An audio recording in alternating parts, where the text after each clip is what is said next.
João 4.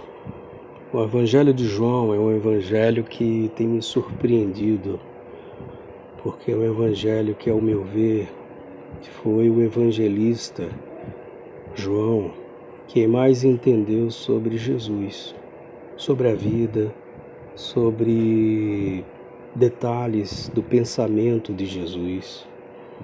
Eu percebo João muito mais consciente de quem Jesus era do que os outros evangelistas. Então, para entender João 4, que é um texto extremamente estranho aos outros evangelistas e aos judeus em geral, a gente precisa voltar 900 anos antes.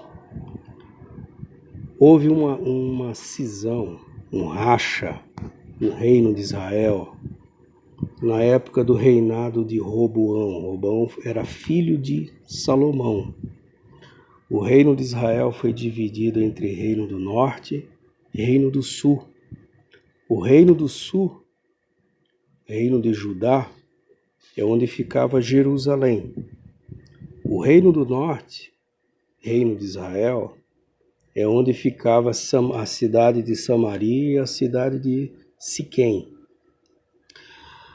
O reino do norte, cidade de Samaria, foi tomado pela Babilônia em um dos exílios que os judeus sofreram. E o que aconteceu com o reino do norte é que o reino do norte permitiu que algumas tradições pagãs, algumas tradições religiosas, culturais e inclusive casamento entre judeus samaritanos com povos da Babilônia foram permitidos, ou seja, houve uma fusão, uma mistura cultural, religiosa, que fez com que o povo samaritano começasse a ter uma vida muito misturada com o paganismo babilônico. Por causa disso, os judeus, Reino do Sul, começaram a ter contra Samaria uma postura de que Samaria, que os samaritanos, moradores e pessoas que nasceram em Samaria, eram um povo inferior. Eram judeus, mas eram judeus de baixo nível. Eram judeus, mas eram judeus inferiores aos judeus do Reino do Sul. Porque os judeus do Reino do Sul, por causa de todo a sua rigidez com a tradição, a sua rigidez religiosa, a sua rigidez farisaica, não permitiram que houvesse tanta fusão com práticas pagãs. Os judeus começaram a se achar então um povo superior, um povo puro, de raça pura, o povo que tinha um DNA melhor do que o povo dos samaritanos. Isso foi piorando com o tempo. O auge disso é exatamente quando o Evangelho de João é escrito, lá para 90 depois de Cristo. Por isso que João fez questão de colocar essa experiência que a gente vai ler. Havia um confronto de raças enorme. Judeus desprezavam o samaritano a tal ponto de que se o judeu precisasse sair da Judeia e ir para Galileia, ele não passava pela cidade de Samaria. Ele circundava, mesmo sendo um percurso mais longo, mas ele não queria passar por lá. Eles consideravam o povo samaritano um povo que se devia evitar, sujo, nojento. Aliado a isso, havia toda um preconceito com as mulheres dos judeus. Para você ter ideia, judeu não falava com nenhuma outra mulher que não fosse de sua parentela. Não falava, era uma tradição. O judeu julgava, por exemplo, que melhor era que a Torá, o livro da lei, o livro sagrado dos judeus, era melhor ser queimado a Torá do que dar aquela Torá para uma mulher ler. Queima. Ah, mas é sagrado, mas é melhor do que uma mulher ler. Esse era o clima que existia. Se a gente não tiver esse cenário na mente antes de ler João 4, a gente não percebe toda a influência histórica e cultural de peso sobre esse capítulo que a gente vai ler. Agora sim a gente vai ler. Quando, pois, o Senhor veio a saber que os fariseus tinham ouvido dizer que ele, Jesus, fazia e batizava mais discípulos que João, se bem que Jesus mesmo não batizava ninguém, quem batizava eram os seus discípulos. Jesus deixou a Judéia, retirando-se outra vez para a Galileia. E olha que interessante, era-lhe necessário atravessar a província de Samaria. Era-lhe necessário atravessar a província de Samaria. Jesus julgou que era uma coisa importante passar por ali. Era interessante que ele pudesse passar por lá. Acompanhado dele, 11 discípulos judeus. Mas Jesus achou, é necessário, é preciso passar por lá, junto com os 11.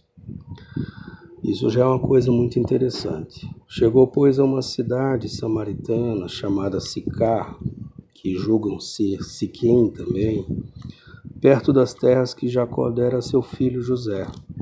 Era uma cidade histórica, era uma cidade conhecida, era uma cidade que tinha história, porque ali naquela cidade Jacó tinha doado aquelas terras a seu filho José.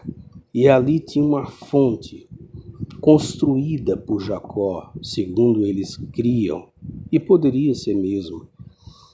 Cansado da viagem, assentou-se Jesus junto à fonte por volta da hora sexta. É interessante já isso. Jesus cansado. Jesus sentou-se porque estava cansado. Veio uma mulher samaritana tirar água. Jesus diz, dá-me de beber.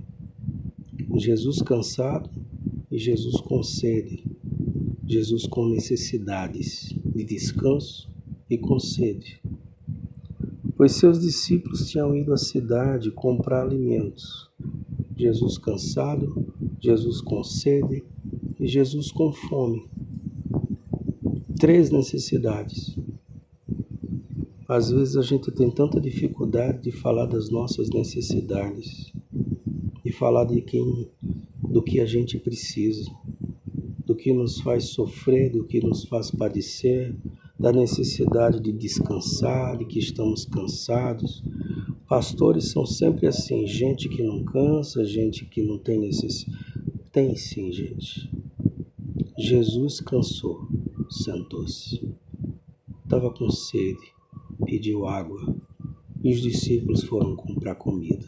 Estava com fome. Esse encontro de Jesus, por si só, é um escândalo. Jesus vira para uma mulher que não era da sua parentela e diz, me dê água. A própria mulher diz a Jesus, versículo 9, como é que, sendo tu judeu, pedes de beber água a mim, que sou samaritana? Como assim? O senhor não é parente meu? O senhor não é nem daqui. Como assim? A samaritana, acostumada ao desprezo que sofria dos judeus, chegou ali sem pretensão de que ninguém falasse com ela. E Jesus se vira e diz, me dê de beber. E ela responde de forma ríspida, mas espantada. Por que você está falando comigo? Como assim? Passei minha vida toda sendo ignorada por judeu. E Jesus replica, responde, se conheceras o dom de Deus e quem é o que te pede, Ah, se conheceras aquele que está te pedindo, dá-me de beber, tu lhe pedirias, e ele te daria água viva.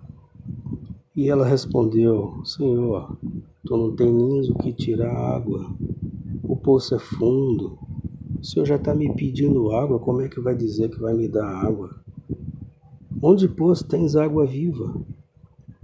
És tu maior do que nosso pai Jacó, que nos deu esse poço aqui, uma fonte? Ele nos deu uma fonte onde a gente pode beber água. És maior que ele? Nossos gados bebem aqui, nossos filhos bebem aqui. Ele nos deu uma fonte de água. E Jesus responde: quem beber dessa água vai voltar aqui, porque vai voltar a ter sede. Quem bebe da água que eu lhe der, não tem mais sede. A água que eu lhe der vai ser nele uma fonte a jorrar para a vida eterna. A fonte vai estar dentro de ti. Não essa aí. Não essa. A fonte, a água que eu lhe der será nele uma fonte de dentro, jorrando, para outros beberem, para quem está sedento chegar perto e poder beber. Será fonte. A minha vida precisa ser fonte. Fonte para quem tiver com sede vir beber. A jorrar para a vida. E a mulher diz: Senhor, dá-me dessa água, para que eu não mais tenha sede, para que eu não precise vir aqui mais buscar água. Mas Jesus diz: vai chamar teu marido e vem aqui. E Jesus responde à mulher: eu não tenho marido. E Jesus, então, para que ela entendesse quem ele é, diz: você disse bem, não tenho marido, porque já tiveste 5, e esse que agora tens não é teu marido. Você disse com verdade. O nome disso aqui, para a cultura judaica, era prostituta. Era uma mulher que vivia em prostituição, que estava com homens que nem eram maridos dela. Podia inclusive ser maridos de outras pessoas, ou não. Mas se o nome disso na tradição judaica é prostituta, prostituição. É impressionante. Vou dar uma parada para dizer: é impressionante. Jesus se encontra com a mulher que por tradição judaica não podia fazer isso. Além de ser mulher, ele se encontra com a mulher samaritana, que é um outro problema agora de raças, não apenas de gênero, de raças. Jesus se encontra com a mulher samaritana e revela à mulher que ela não é só uma mulher samaritana, era uma prostituta de Samaria. E Jesus está conversando com ela. E a mulher então vira para Jesus e diz: Senhor, vejo que és profeta, porque revelou a ela quem era ela. Nossos pais adoravam, Senhor, nesse monte. Vós dizeis que é em Jerusalém, reino do sul, reino do norte. Lembram? Onde é que se deve adorar? E Jesus diz: mulher, creia que vem a hora que nem nesse monte, nem em Jerusalém adorareis o Pai. Vocês adoram quem vocês nem conhecem. Nós adoramos pelo menos quem nós conhecemos, porque a salvação vem dos judeus. Eu sou judeu, Jesus dizendo: eu sou judeu. A salvação vem dos judeus. Mas vem a hora, e já chegou, em que os verdadeiros adoradores adorarão o Pai em espírito e em verdade, porque são estes que o Pai procura para seus adoradores.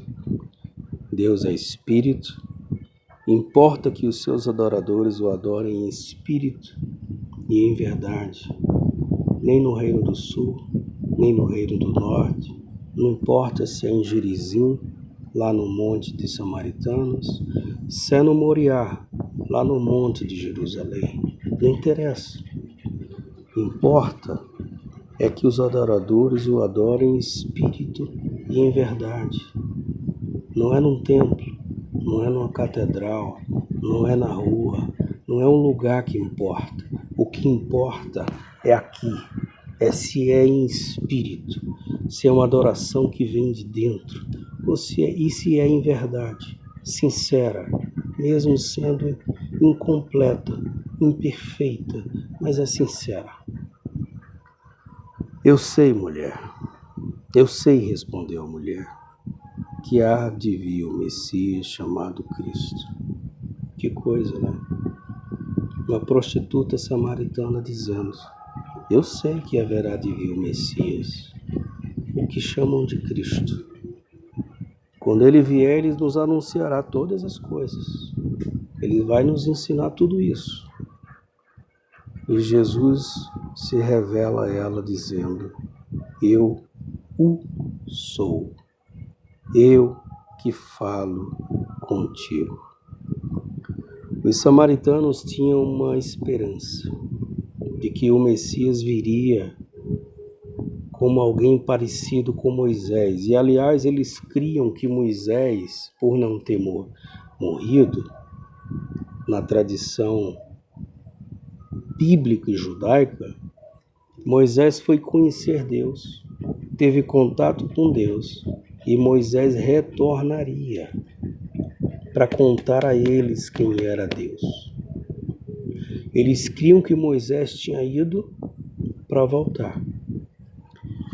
O que Jesus está dizendo aqui, também diz lá no versículo 31 do capítulo 3, quem vem das alturas está certamente acima de todos. Quem veio do céu está acima de todos. Quando ele diz aqui, eu sou, ele está dizendo, eu sou o Cristo.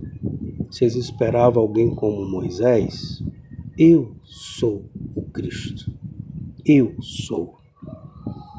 Nesse ponto, seus discípulos chegaram. E olha que interessante, os meninos que caminhavam com Jesus ficam admirados. Sabe como que é? Não é com o ensino de Jesus. Estavam admirados que ele estivesse falando com uma mulher. Percebe como a gente segue às vezes Jesus, mas a gente está profundamente ainda enraizado em tradições, culturas religiosas que nada mais tem a ver com o comportamento de Jesus. Eles se admiraram que estivesse falando com uma mulher, mas não tiveram coragem. Ninguém, todavia, disse: que perguntas? Por que falas com ela? Ninguém disse. Todos pensaram, se admiraram, mas ficaram quietos. Quanto à mulher, ela deixou seu cântaro, seu depósito onde ia colocar água, e correu para a cidade para dizer para aqueles homens o que tinha acontecido. Vinde comigo, vede um homem que me disse tudo quanto eu tenho feito. Será que ele não é o Cristo? Saíram da cidade e vieram ter com ele. Nesse intervalo, os discípulos viraram para Jesus e disseram: mestre, come. O senhor está com fome? Come. A gente foi na cidade porque o senhor estava com fome. Come. Ele lhes disse: uma comida eu tenho para comer. Vós não conheceis. Diziam então os discípulos uns aos outros: será que ela trouxe comida para ele? Será que alguém trouxe comida para ele? E ele então diz: a minha comida consiste em fazer a vontade daquele que me enviou e realizar sua obra.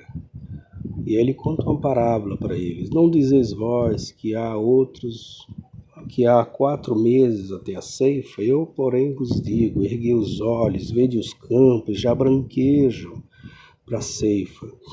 O ceifeiro recebe desde já a recompensa, entesoura seu fruto para a vida eterna, e de Sarte se alegram tanto o semeador como o ceifeiro, pois no caso é verdadeiro o ditado, um é o que semeia, o outro é o que ceifa. Eu vos enviei para ceifar o que não semeastes. Outros trabalharam e vós entrastes no seu trabalho. Jesus ainda conta uma parábola para os discípulos, como quem diz, olha, já está tudo pronto, é só vocês colherem agora. E aí chegam os samaritanos. E olha que coisa interessante agora para encerrar. Muitos samaritanos daquela cidade creram em Jesus. Muitos samaritanos, povo desprezado, povo odiado, povo tido como sujo, por isso que era necessário passar por Samaria. Creram por quê? Em virtude do testemunho da mulher, porque ela disse, ele me disse tudo quanto tenho feito. Vindo os samaritanos ter com Jesus, quando eles chegaram, eles fizeram um pedido a Jesus. Fica 2 dias. Que coisa. Uma terra que o judeu evitava pisar. Um povo que o judeu evitava ter contato. Vira para Jesus e diz, dorme com a gente. Fica 2 dias. Fica aqui. E ele fica. E ele fica. E muitos outros creram nele, por causa da sua palavra. E disseram inclusive à mulher, já agora não é pelo que dissestes que nós cremos. Não é mais pelo teu testemunho, mulher, mas porque nós mesmos temos ouvido e sabemos que este é verdadeiramente o Cristo, o Salvador do mundo. Passados 2 dias, partiu dali. Que discipulado Jesus fez com aqueles 2? É isso que eu quero conversar agora para encerrar. No discipulado de Jesus, Jesus confronta crenças que nós temos sólidas em nossa alma. Aqueles 11 estavam em discipulado. Aqueles 11 se admiraram quando Jesus estava falando com aquela mulher. Aqueles 11 eram parte de uma nação que evitava aquele povo. Aqueles 11 não pisavam em terra de samaritano. Aqueles 11 se achavam melhores do que os samaritanos. Aqueles 11 não falavam com mulher samaritana. Aqueles 11 eram parte de um povo que menosprezava o seu vizinho, mesmo sendo judeu.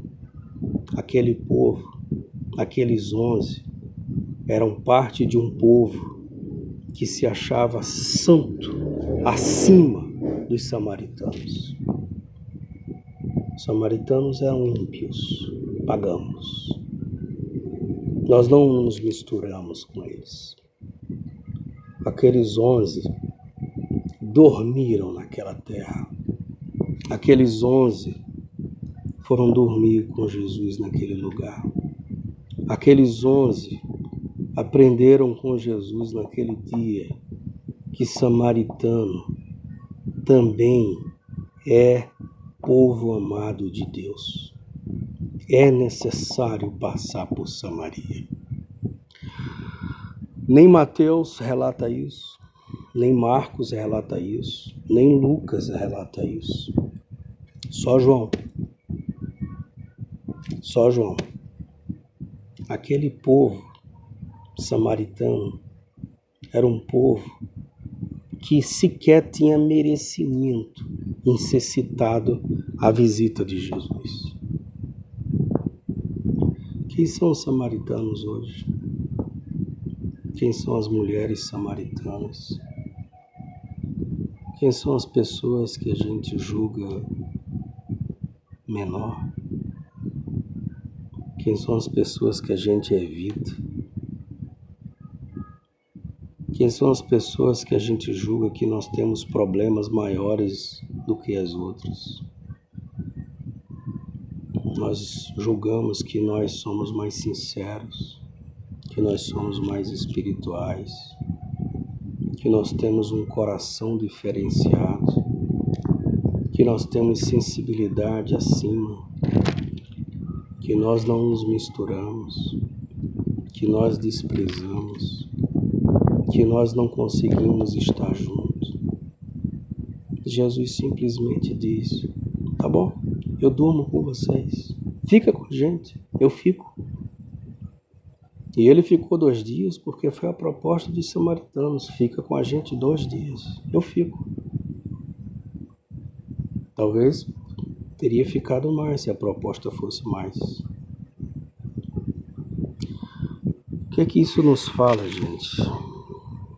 Sobre Jesus. Nós somos seguidores de Jesus de Nazaré. Nós somos seguidores de alguém que quebra regras, tradições, leis sólidas em uma religião e um país. Para atender uma mulher que não podia, para atender um povo que não podia, para atender uma prostituta que não podia, para dormir num local que era proibido. A gente vive um Brasil cansativo, como disse a Eveline hoje. Cansativo. Traz esgotamento viver no nosso país. As brigas, as polêmicas. É gente torcendo para o presidente morrer. É o presidente zombando dessas pessoas. É uma ideologia partidária cansativa dos 2 lados, de violência, de pedra, de guerra, de briga, de muitas verdades. Cansa muito. Quero convidar você hoje a jogar fora isso tudo. A jogar todo tipo de ideologia partidária no lixo. No lixo. E a gente abraçar uma ética do reino de Deus, de Jesus de Nazaré, que há 2.000 anos atrás, contrariando partidos religiosos, que eram praticamente partidos políticos, ele fala com quem o Evangelho pede que ele fale. Ele fala com quem o Evangelho pede que ele cumprimente. Ele dorme em locais que o Evangelho incomoda que ele durma. Sabe por quê? Porque o Evangelho é ele. Jesus é o Evangelho. Por isso hoje eu convido você, e a mim também, a viver nesse Brasil cansativo, com essa outra ótica, a ótica do reino, a ótica que as pessoas, os judeus, querem jogar pedra nos samaritanos, mas ele não permite, ele acolhe. A ótica da samaritana que se espanta com o judeu falando com ela, ele não só fala com ela, ele dorme lá e salva aquele pessoal e transforma judeus em irmãos dos samaritanos. Se eles se converteram, eles se transformam em irmãos dos discípulos e ensinam definitivamente àqueles discípulos de que eles precisam aprender a amar e que eles vão ter irmãos que eles não querem ter.